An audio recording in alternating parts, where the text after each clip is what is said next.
everybody, Guardian of Stories here, coming back to you with another Space Marine 2 video. This would be a shorter video though. Today I'm doing a showcasing video for my Homebrew Space Marine chapter.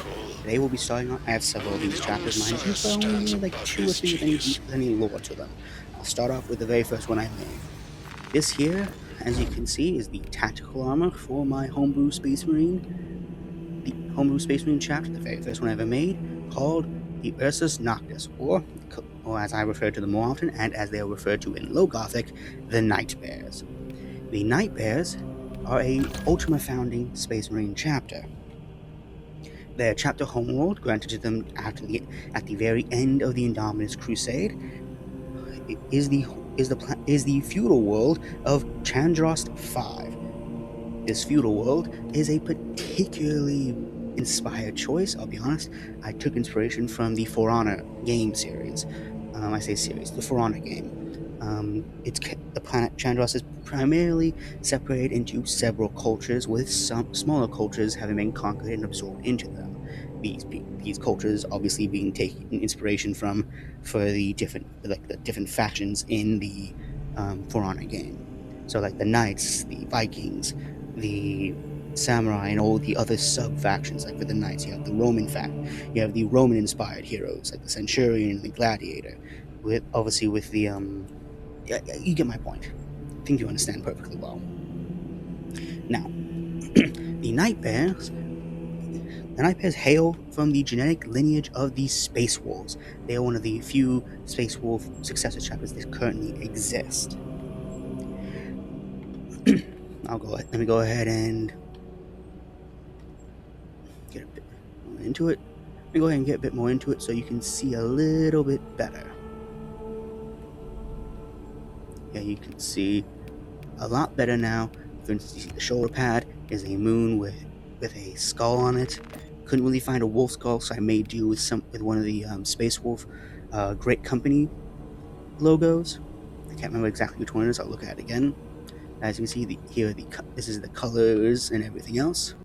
The color, at least as I wrote it down for them, is meant to be night blue with black highlights. Let's see. As I said, the chapter was founded during the Ultima founding. Their chapter war cry is "Prowl the darkness, bellow and roar." Or another saying they tend to use is "Prowl in the dark with bellowing roars, the wolf time comes." Yes, it's a tad edgy, but this is 40k. It's going to be. The current chapter master is a Space Marine known as Tyrion Greyax.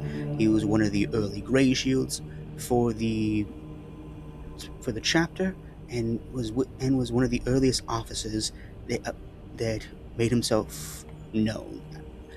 I'm not really explaining it that well. He was one of the first known members of the chapter, in the sense of he was one of the early officers that took command of the various squads that would eventually become the Night Bears chapter.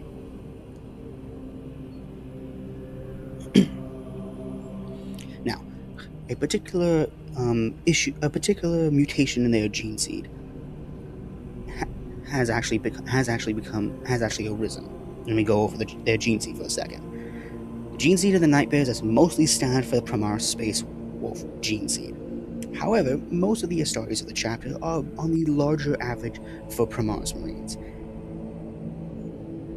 And like other Space Wolf chapters, they do end up having a Wolfen state. So they have shown that they do in fact fall to the Wolfen. However, their Wolfen Night Bears tend to be a bit more. They're less aggressive and more susceptible to being tamed and being taught, in a sense. They have still very much bestial in nature and feral. You're not going to see one using a bolter, for instance. They can use simple tools, and they can somewhat follow commands if they are given some psychic nudges in the right direction. They are not very good at they are not something you can really train, but they can be managed in small groups. That's essentially how they are. They're a more manageable version of the Wolfen. Still not something you want to use in large numbers. Another mutation that they have, however, beyond the standard issues with Space Wolf Gene C, is that seemingly a mutation has occurred in the Susan membrane. The Susan membrane being the gene seed organ in the Space Marines that allows them to go into essentially a catatonic state, a sort of pseudo coma, so they can go into hibernation after severe injuries. Oftentimes, this membrane is what allows Marines to be revived and become a dreadnought afterwards. Theirs seems to be larger than the mutation in this membrane is theorized to allow them to go into longer periods of hibernation, though obviously that's not able to be tested currently. The current record, I believe, is something like 500 years. Obviously, the Primaris Marines as a whole have not been around for 500 years, so there's no way of knowing how long they can safely be in that state. And it's possible that this membrane might have something to do with their more tameable aspects in the Wolfen state, but that is unknown. The only other thing that relates to them being Wolfen is that with the proper psychic, hypnotic, and chemical alterations, their Wolfen states can be reversed. However, the Marines, after doing so, the Marines are never truly the same. They are far more quiet, less tactical, more bestial in how they act, in how they will talk. They're more akin to they're again more bestial in nature, holdover from when they were in the Wolfen state, and they are not the most tactical. As such, it's not something they try and do, but it is something they will do, if only just because, at least in this state, they can fire a bolter and listen to commands easier and won't try and rip their battle brothers in half. Now, chapter history. Created during the Ultima founding, the Night Bears, or the Ursa's Noctis in High Gothic, were made up of the physically largest and independent-thinking Space Marines derived from the Space Wolf gene stock of Primaris Marines. These squads were specifically cultivated into these groups by the Inquisition, because the Inquisition, at this point in time, for those who don't know, don't like the Space Wolves. But obviously they can't just get rid of a first founding chapter. That would piss off a lot of Marines. A lot of different chapters would be very angry if the Space Wolves got taken out, unless it was for very, very good reasons. Additionally, the Space Wolves, while somewhat insubordinate, are, similar to the Black Templars, constantly fighting. So they cover a lot of ground in the Imperium. You get rid of them, and a lot of the Imperium is now no longer has the usefulness of the Space Wolves, who have been instrumental in battles innumerable in the Imperium's history. Innumerable meaning you can't count them. They've been fighting so often for 10,000 years. There's so many battles they've participated in and aided in the success of that you can't reasonably justify getting rid of them easily. Not like the Inquisition did with, say, the Celestial Lions. Getting rid of the Space Wolves would cause a lot more issues. So the Inquisition decided. So, as a possible way to eventually replace the Space Wolves, or in case the Space Wolves were ever destroyed, say, by the Thousand Suns, which has almost happened before, the Night Bears were cultivated by the Inquisition, and their founding was co-opted by them. Specifically going for more individual-thinking Marines allowed them to help keep the Night Bears further separated from their parent chapter. And though while the Space Wolves know of the successor chapter, tensions are present.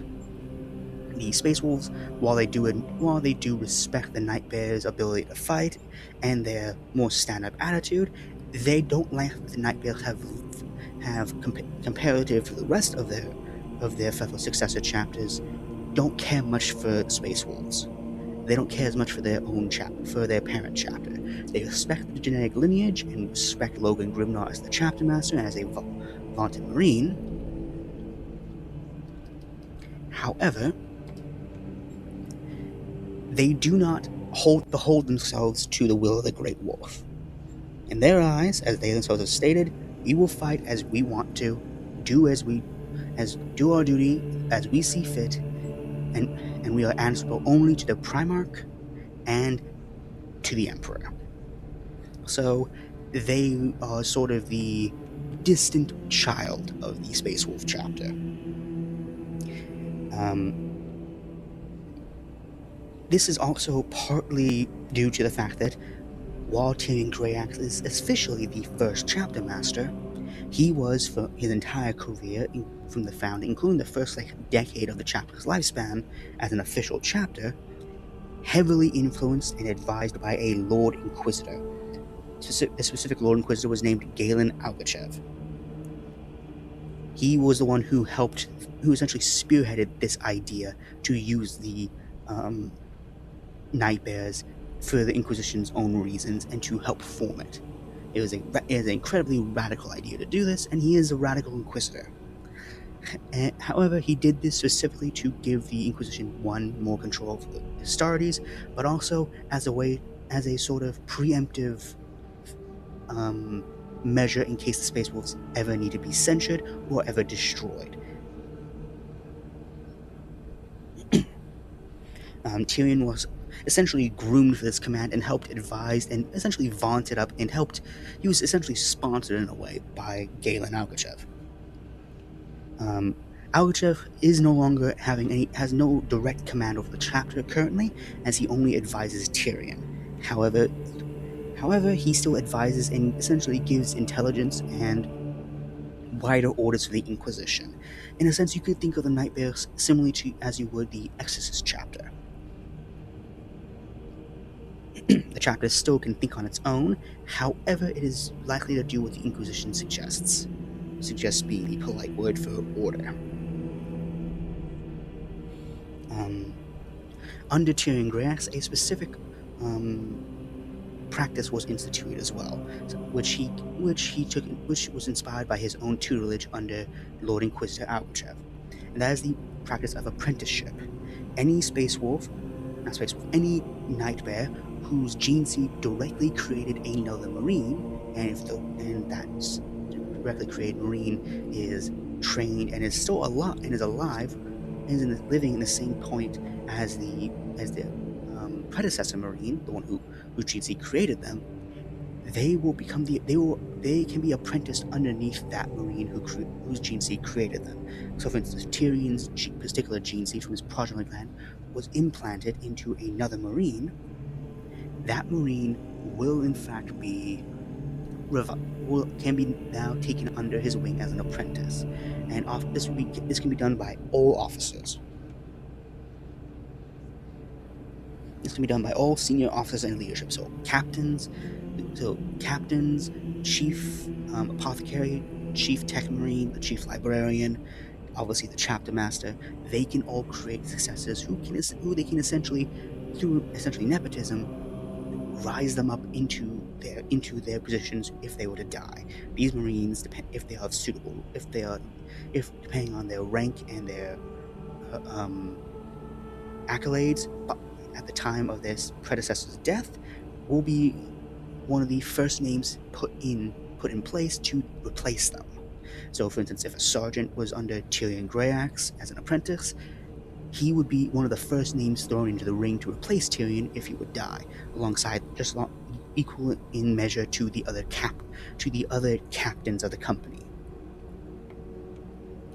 Now, since their founding and since their granting of the Ward of Chandros V to them, which in and of itself granted some added individualism to individual recruits, the most noble campaigns since the Indominus Crusade the chapter has taken part in has been the defense of Vigilus, as well as the defense of Segmentum Solar against High Fleet Leviathan. A bit more about the chapter's culture. Each captain is referred to specifically as a Thane, and the chapter master himself is referred to as the Jarl, specifically and holds the title Jarl of Chandrost. Each of the Thane, there is one Thane for each company, 1 through 10, so there are 10 Thanes. The chapter master, the chapter master, does not command any particular company himself, but rather takes overall command of any company or companies that he decides to fight alongside throughout the chapter's combat history. So, as an example, if Tyrion decided to accompany the first and third companies into Vigilus, he would have overall command of both companies, with the captains working underneath him.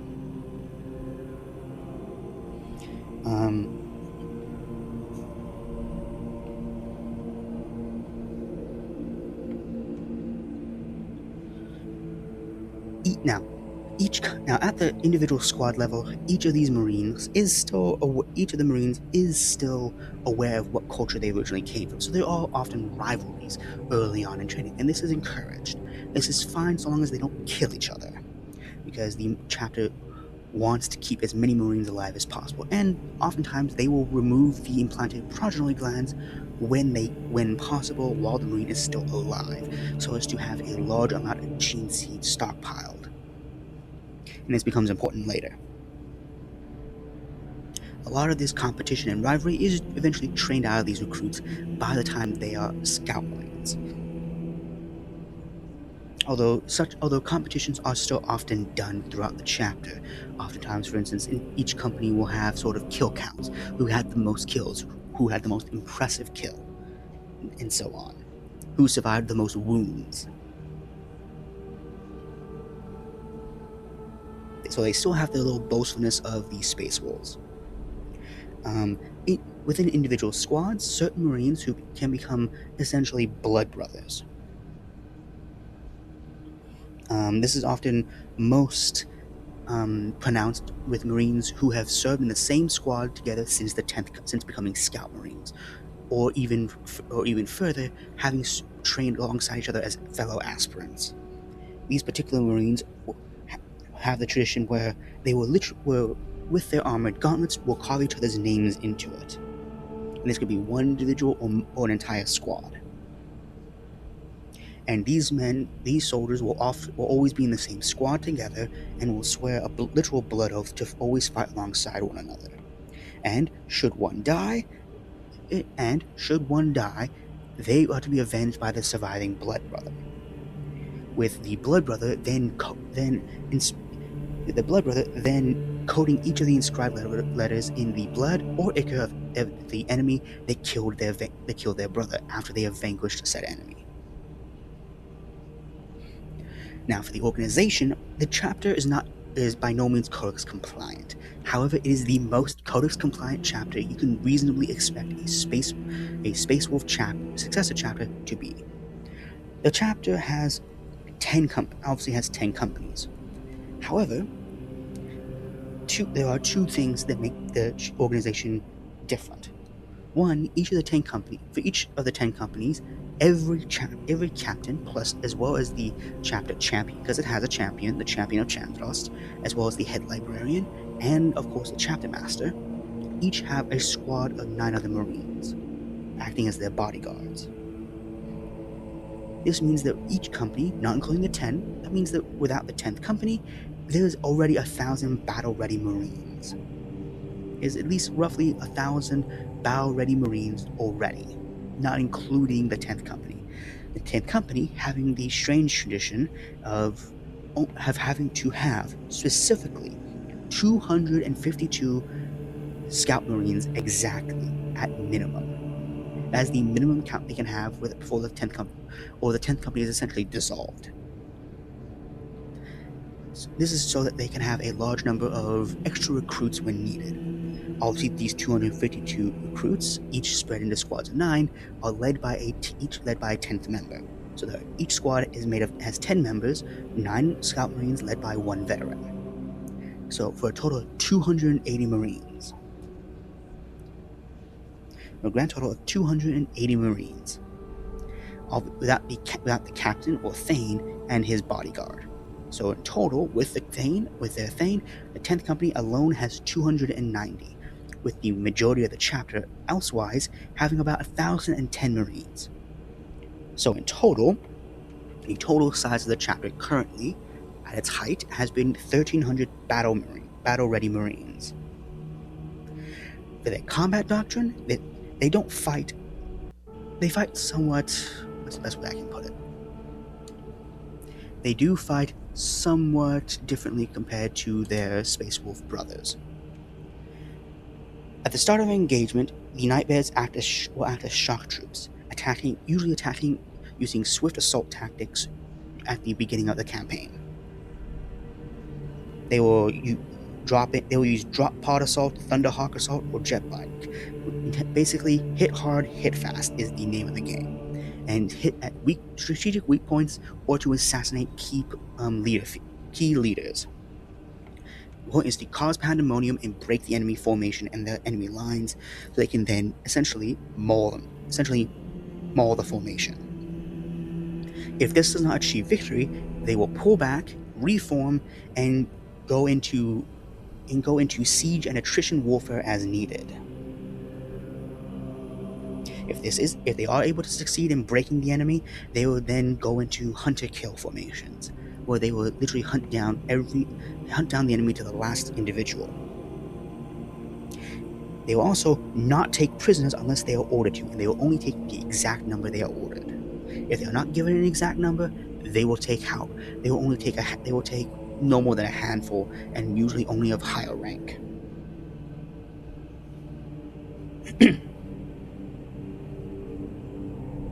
Now, while doing attrition warfare, they will still repeatedly do their shock assault tactics so as to weaken and further take advantage of openings.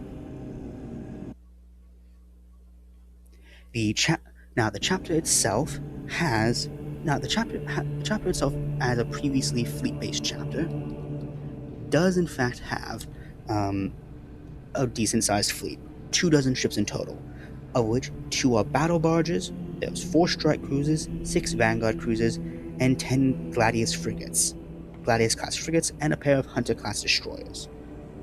The Hunter destroyers coming from essentially donations from the Inquisition. I say donations, more so these were guys that they were essentially helped push along to be granted. Obviously, the chapter master is Tyrion Greyax. A few other characters of note are the chief librarian, Harold One Eye, because he has one eye, obviously, Logan Fellback, who is the 10th Company Thane, and the chapter champion, Fenvek Vrafton, who is a native of the planet Chandros. Now, obviously you have, this is as you can see on the screen, this is the full color and look of the individual Space Marines. The average member of the Night Bears. Sorry if I'm stuttering. As you can see as well, here are the individual. Here's the pattern. It is a solid pattern. I would love to have art of this chapter made, but obviously I don't have money to commission. Now, here are the colors that I used to make up. I took blue. It was a lot for the color for Night Blue. I couldn't find any decent colors I wanted, and I didn't feel like doing Night Lord's Blue. And I liked the color of Ilatok. I liked the color of Ilatok Blue better, so I used that as the main color, followed by a secondary color of Abaddon Black and tertiary color of Corvus Black for the highlights. Obviously, here's the chest. Once again, solid Ilatok, Abaddon, and Corvus, followed by Abaddon as well as for the cloth. If obviously cloth was to be used, which currently isn't. Now, for the pauldron, the color is Iron Hand Steel because that was the best I could come up with. That was the color that I thought worked best, and obviously worked best with the logo, and with a background pattern with the trim and rim of the pauldron being Corvus Black. Obviously the insignia being, obviously the emblem being from the Red Moon's icon emblem from the Space Wolves here on Space Marine 2, with both the moon and skull being Ilatok blue color, and obviously is identical on the right pauldron as well. And yeah, that is the Night Bears on Space Marine 2, presented in Space Marine 2.